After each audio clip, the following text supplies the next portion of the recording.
what do you think are one, two of kind of the, lowest energy, highest reward things that average lawyer can do right now with AI? Like what are a couple of, just kind of clear cut applications for like, the solo or, small law firm that's not, not using like the real heavy AI deposition software, who hasn't like bought into something. Yeah. So if you're using like the free tools, let's start there. Yeah. So probably like there's some discussion about this, but I probably avoid like confidential data going into those tools at this point. If I'm using like free chat GPT or something like that. So one use case I see a lot is workflow building, which I love. I talk to a lot of, I'm a big process guy. I'm a big data person. So, and data starts with processes, in my opinion. So to run a profitable law firm, you have to think about process metrics and how you utilize those. Not everybody does. So you have to have a process in place to start with.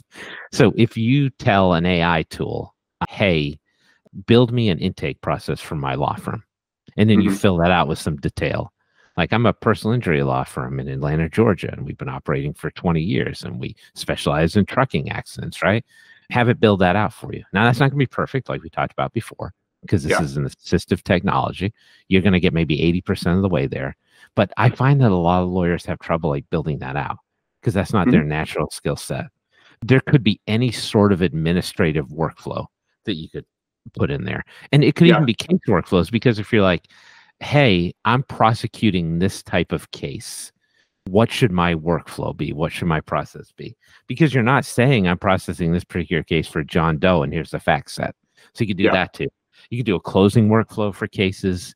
You could say, hey, I got an Epson 247 laser printer in my office. What's my process for putting new toner in? And you can find that too. Like that's a great use case, workflows.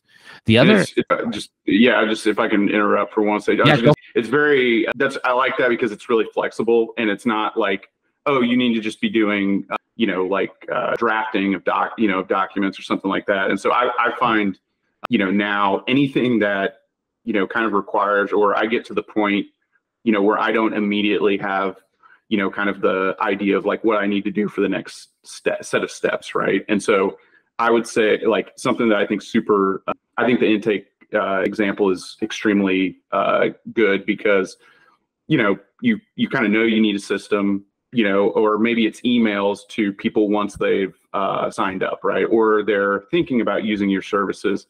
Like, you may not be a great copywriter or like know exactly what to say. That's the perfect time to just go to Chat GPT and say, give it a little context, tell it, look, like you said, criminal lawyer, et cetera, your details.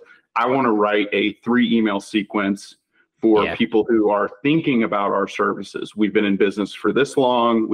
You're kind of just basically giving it like you would give the task to a person, right? And then it'll come back and like, there's going to be some things you don't like, but that's where you can, like you said, it gets you 80% there.